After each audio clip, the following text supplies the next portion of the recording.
Tony, du comité de lecture Sud. Rencontre exceptionnelle avec le comité de lecture Nord. Vas-y Tony, je te suis. Ok, je suis très content.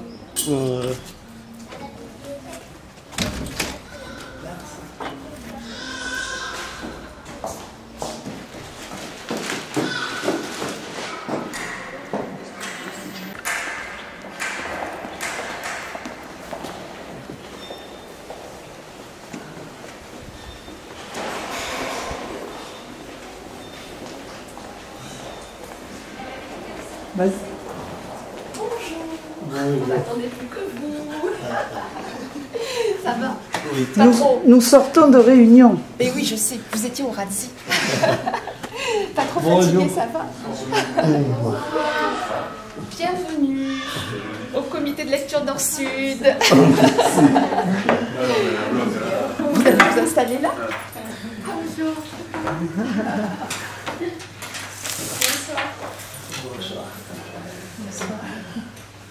Alors, Stéphane Hessel, qui est né en 1917 à Berlin, mais qui a été naturalisé français en 1937. Donc il a été diplomate, ambassadeur, résistant, écrivain et militant politique français. Alors, rattrapé par l'actualité, et alors que moi-même j'avais commencé à lire le livre, en fait on a appris son décès à ce moment-là, puisque ça fait juste 2 mois en fait, qu'on commence à lire tout ça. Donc son décès est survenu le 27 février 2013 à l'âge de 95 ans. Lorsqu'il était ambassadeur auprès des Nations Unies, il assista comme témoin privilégié à la constitution de la Charte des droits de l'homme, c'est ce que disait Fred, et du citoyen. Et en 2012, il s'associe avec l'économiste Pierre Larouturou pour fonder un mouvement citoyen qui vise à l'insurrection des consciences et à peser sur les décisions de nos dirigeants en proposant 15 réformes d'ordre financier, économique, social, environnemental, pour éviter de s'enfoncer davantage dans la crise économico-financière qui gagne une grande partie du monde et de l'Europe. Dernier qu'il a écrit un autre livre qui est à nous de jouer, qui est sorti juste après son décès. Et là, c'est pour agir en compassion en faveur d'un monde social. Donc c'est encore, de toute façon... Voilà, c'est ce que je voulais dire pour lancer le débat un petit peu, pour les personnes qui l'ont lu aussi. Ce qui était intéressant quand on vous a entendu avec le film qu'avait préparé Josiane, c'est que ça vous a beaucoup fait réagir, le livre de Stéphane Hessel, enfin le titre « Indignez-vous ». Vous avez réagi en disant « c'est étonnant qu'un Européen nous dise, nous, de nous indigner ». Et qu'on s'indigne sur un continent qui a l'air privilégié de loin, et que nous, on s'indigne avec tout ce qui se passe autour de nous. Vous avez parlé du Rwanda, je crois que c'est Bobette qui a parlé du Rwanda. Qu'est-ce que... Ce qui se passe à l'est de notre pays, là, oui. nous sommes attaqués par les Rwandais, les rebelles rwandais, donc ils sont siégés là. Ils occupent la partie est là-bas. C'est vraiment l'actualité dans notre pays. Et bon, soi-disant, derrière les Rwandais, il y a les États-Unis et d'autres pays là. Ça, c'est la géopolitique qui nous dépasse. Ça nous dépasse. Bon, quand on se dit indignez-vous, ça nous interpelle quelque part, mais on a peur parce que nous, on vit. Ce que nous vivons, les réalités sont différentes, quoi. Ici, il y a la loi qui est là et les gens respectent la loi, mais chez nous, il y a ceux qui sont au pouvoir ne respectent pas vraiment la loi. On se dit, bien sûr, mais bon, pas dans la violence comme dit Stéphane et celle-là, mais quand vous utilisez les voies et moyens pour vous indigner, par exemple, vous passez à la télévision, vous dites des choses qui sont des réalités qu'on est en train de vivre, vous risquez d'être arrêté. C'est dans ce sens-là que ça a suscité des discussions et puis... Mais la conclusion de ce livre-là nous a donné un peu de l'espoir, quoi. Parce qu'il y a aussi des voies et moyens qui sont maintenant tels que ce que moi j'ai fait avec les enfants. C'est une forme d'indignation aussi. On compose des chants dans ce que les enfants vivent dans la rue, dans leur famille, la maltraitance, la violation des droits de l'enfant. on le dit tout haut, avec nos chants, dans nos concerts. Et vous avez vu quelquefois avec des extraits qu'on vous envoie ici. C'est un peu ça ce que je voulais ajouter.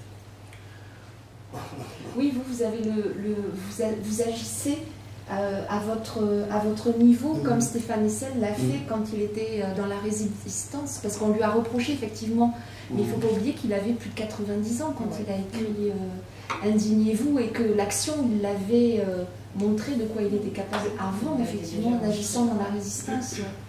Et là, c'était plus, pour lui, c'était plus une façon d'interpeller les jeunes générations, c'était plus le rôle de transmission d'une révolte. Et les inciter à se bouger, à faire... Et vous, vous êtes par contre dans l'action aussi au quotidien et... C'est ça. Nous sommes dans l'action et c'est ce qu'on fait chaque fois dans nos activités. D'ailleurs, moi, j'ai commencé à faire ces campagnes de sensibilisation depuis 2004. Je faisais des concerts dans les lieux où exercer les enfants de la rue les petits métiers, dans les marchés. Quelquefois, on avait des problèmes avec les militaires. Quand ils viennent vous trouver avec les enfants de rue, vous chantez. Je dis, ben, messieurs, quittez là-bas, mais quand vous allez essayer d'expliquer, et puis ça a dérangé quelque part notre travail, mais on ne s'est pas fatigué, on a continué. Et aujourd'hui, avec l'aide des Soccer Soleil, maintenant on a les BAE, les bureaux d'animation éducative, qui est appuyé par le Nord. Moi je crois que c'est aussi un moyen pour aider aussi les autres jeunes à nous rejoindre dans ce mouvement d'indignation. Voilà, universel, intemporel, tout ce que tu veux, c'est vraiment là-dessus. Et après, ce qui est un petit peu délicat, c'est que bon, son point d'appui, et qui est vraiment le sien, c'est effectivement le Conseil national de la résistance. Quand ils ont commencé, c'était en 1944, le débarquement n'était même pas encore fait. Donc là, pour le coup, c'était vraiment une situation extrêmement dangereuse. Et là, il y avait quand même un ennemi clairement identifié, et on partait quasiment de zéro, puisque de toute façon, on sortait d'abord de 10 ans de crise économique, suivi de 4 ou 5 ans de guerre avec l'épuration, donc la société repartait de zéro. Et donc effectivement, la situation était beaucoup plus dure que maintenant, mais par contre, ils avaient vraiment l'impression d'avoir touché le fond. Ils disaient, ben, si on part sur autre chose, il faut construire du neuf, qu'est-ce qu'on fait? Et d'où effectivement tout ce Conseil national de résistance, où là pour le coup, ils ont réussi à rassembler aussi bien des gens qui étaient des mouvances communistes que des gens qui étaient de droite. Et effectivement, on dit, si on veut construire quelque chose de nouveau, si on veut reconstruire la nation, on fait ça. Et effectivement, ce qui a porté ce mouvement, c'était ces valeurs de solidarité, de partage, donc vraiment des choses constructives. Et des valeurs, des idées qui existent toujours maintenant. Sauf que je trouve que le décalage qu'il y a, c'est pour ça que je voudrais engager où, c'est que maintenant, on n'a pas encore tout perdu. Et l'ennemi, qui est l'ennemi de qui, c'est beaucoup plus diffus. Et il n'empêche qu'effectivement, si on s'en rend bien compte que si on veut progresser, ça marche par association, par réseau, etc., pour faire progresser des idées, pour construire quelque chose, comme ce que peut faire l'ORPER, comme ce qu'on peut faire ponctuellement dans l'assaut ou autre. Mais c'est vrai que du coup, c'est plus difficile peut-être d'aller tirer les gens. En 1944, l'indifférence, éventuellement tu pouvais faire semblant d'être indifférent à ce qui se passait, mais tu en étais conscient. Oui. Là maintenant, pour l'instant, c'est bon, c'est un peu le sauf qui peut général, quoi. Et voilà. Alors effectivement, on peut s'exprimer dans les journaux, sur les télés, voilà, chacun peut, il y a vraiment une liberté d'expression qui est respectée. Et donc du coup, chacun peut dire, oh, ben, moi j'ai telle et telle valeur. Oui, heureusement, c'est quand même des valeurs universelles.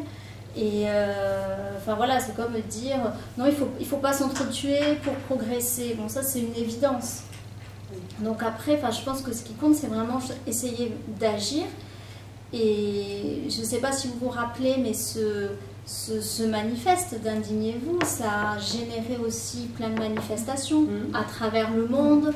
Voilà, de jeunes qui allaient sur les places ou devant les places financières aussi pour pour manifester. Je trouve qu'il n'en reste pas grand-chose non plus. Ah, parce qu'on a essayé de longtemps de penser que c'était de gentils utopistes, quoi. Il y a les phénomènes quand même, je trouve. C'est un auteur qui, enfin, ce manifeste-là, l'un des pays d'Europe où il a été le plus lu et le plus entendu, c'est vraiment l'Espagne. Et avec ce mouvement de Nados et effectivement de ces manifestations qu'on voyait dans pratiquement toutes les villes d'Espagne, il y avait des gens qui étaient sous les tentes, près des mairies, sur les places, enfin, quelque chose qu'on a vu vraiment quasiment nulle part, à part les Occupy, enfin les Américains qui ont fait ça, voilà, près de la bourse, près de...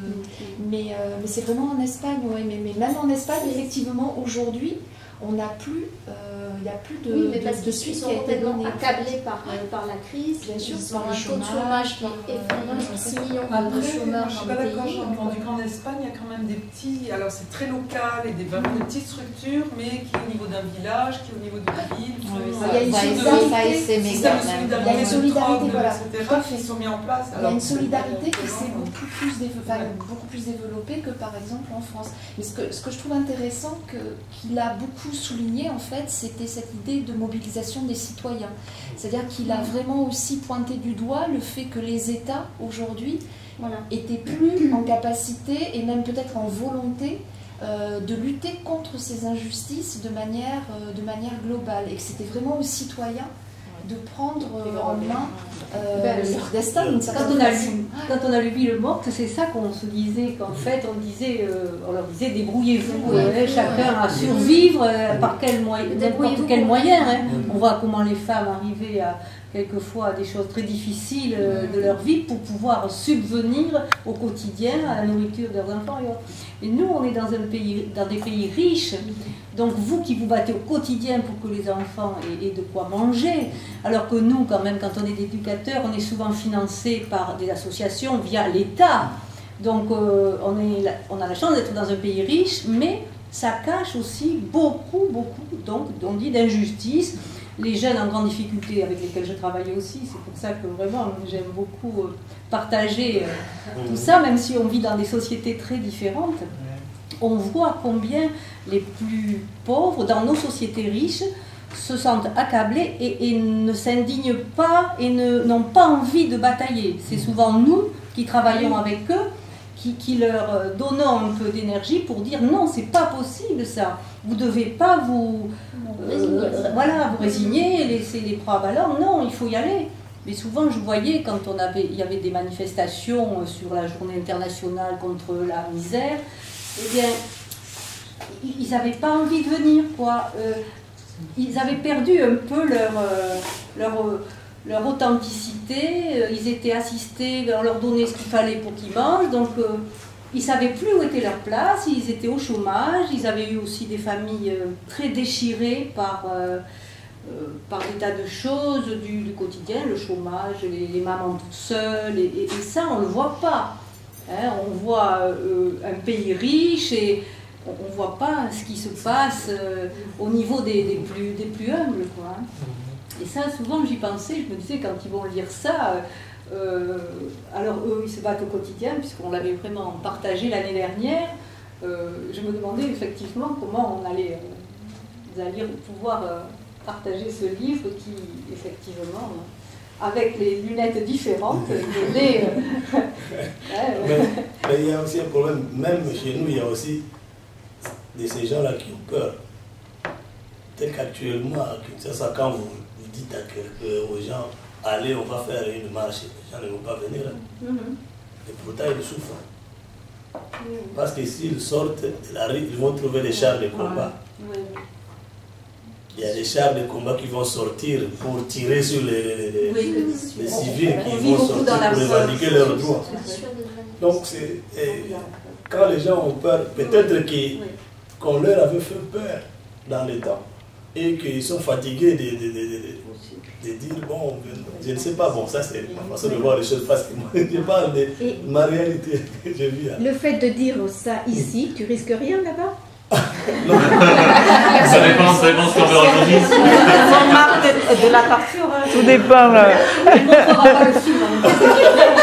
Ils ont marre de la torture, c'est que chaque fois ils se trouvent dans une situation plus difficile qu'avant. C'est pour ça qu'ils ont peur de sortir. Il y a quand même aussi, il n'y a pas que du mauvais là-bas. Il y a quand même d'autres émissions, telles qu'il y a la chaîne catholique qui organise des émissions, des débats entre les opposants et ceux qui sont au pouvoir. Et ils invitent aussi ceux de la société civile. Ils font des débats tout autour des problèmes récents et au pays. Et nous suivons ces émissions-là et ça fait quand même partie des débats télévisés. Quelquefois, ils invitent les gens. Bon. Mais là, il y a quand même, même pas de ce côté-là, mais bon, pas tellement. Il faut toujours être prudent. On a le droit de protester, on a le droit de manifester, on a le droit de dire tout ce qu'on veut, beaucoup de choses. Mais on ne prend pas beaucoup de risques. Hein. Voilà. Et nous, on ne prend pas beaucoup de risques à s'indigner. Vous prenez des risques. Mais... Dernièrement, il y a eu chez nous là-bas le président d'un parti politique qui était ici en Europe pour les soins médicaux devait rentrer à Kinshasa. Alors, toute la population, donc, ceux qui sont à l'opposition, devraient l'accueillir à l'aéroport. Alors le gouverneur de la ville est passé à la télévision, dit bon non, on a mis tout, on a mis toute la sécurité là, et il n'y a pas de problème, vous pouvez aller accueillir votre président. Mais les matins, il y avait des militaires partout et qui interdisaient aux gens de circuler. Si vous êtes à 2, à 3, vous faites l'épée, allez, monsieur, allez, rentrez là-bas. Le monsieur, quand il est arrivé, il s'est limité là au niveau de Ndjili là-bas. Et puis, ce sont les militaires qui l'ont pris jusque chez lui à la maison.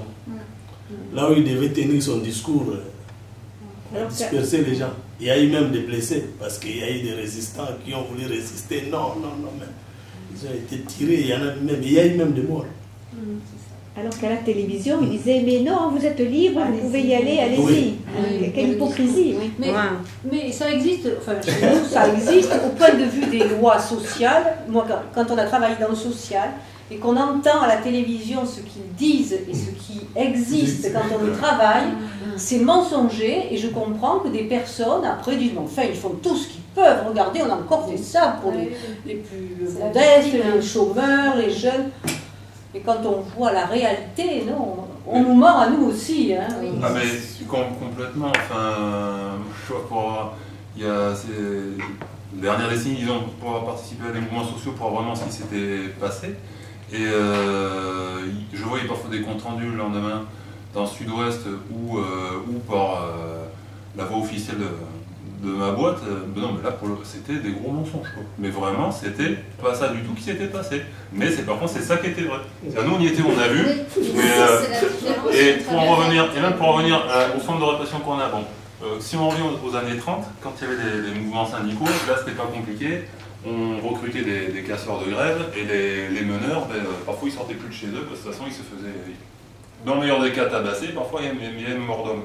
Mais même sans aller très très loin, il y a une dizaine d'années, une fois, on avait rencontré sur des grèves des gens qui travaillaient chez Ford, à l'usine Ford. Donc il y avait encore Ford à Blanquefort, et qui était en 3-8. Et un des délégués syndicaux, je ne sais plus quel syndicat, peu importe, nous expliquait que quand ils faisaient grève, ils avaient parfaitement le droit de faire grève. Donc ils faisaient grève, ils allaient faire leur manifestation. Et ensuite, dans la semaine qui suivait, ils avaient chacun un entretien individuel avec la DRH, donc la direction des ressources humaines. Voilà, juste pour savoir qu'est-ce qui n'allait pas, donc là ils n'étaient plus ensemble, déjà c'était un par un, et comme par hasard, après ils se retrouvent à faire tous les horaires à la con, les horaires de nuit. Ils étaient sanctionnés. Voilà.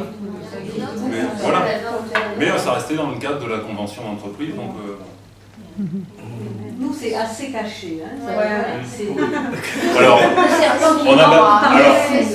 on les abat plus à la sortie de chez eux, quoi. Ça a quand même progressé, voilà. La difficulté de l'indignation aussi chez nous, c'est qu'on est dans un tel confort matériel aussi par rapport à vous, par rapport à d'autres pays, qu'effectivement on a aussi tendance à avoir une espèce de léthargie. Et c'est pour ça qu'il appelle effectivement à l'éveil des consciences et au fait de se réveiller, de se bouger. parce que quelquefois le confort vous amoindrit aussi. Et le fait qu'on ne veuille pas perdre justement, Ramoni, oui, tout à fait. Le fait qu'on ne veuille pas perdre les quelques avantages qui nous restent, le petit confort qu'on a, etc., fait qu'effectivement on laisse faire et qu'on laisse les injustices s'accumuler finalement. Et c'est ça que je crois qu'il a vraiment permis justement cette prise de conscience que peut-être on était dans une période de mollesse et de manque de réactivité, même si ça n'a pas tout résolu et même si effectivement ça s'est à nouveau rendormi de manière assez évidente. Surtout qu'en plus tout à l'heure, je ne sais plus qui parlait de politique et du fait qu'on avait le droit de protester, de s'indigner, mais ça par exemple chez nous c'est quelque chose, enfin dans les temps où on est, qui devient un bien précieux à préserver parce que il y a beaucoup de dangers qui guettent justement cette liberté de parole, on a des extrêmes qui prennent de plus en plus de place dans le discours public et voilà, il ne faut pas qu'on se rendorme vraiment, enfin, c'est vraiment un appel qui doit rester vrai, enfin, qu'il faut entretenir.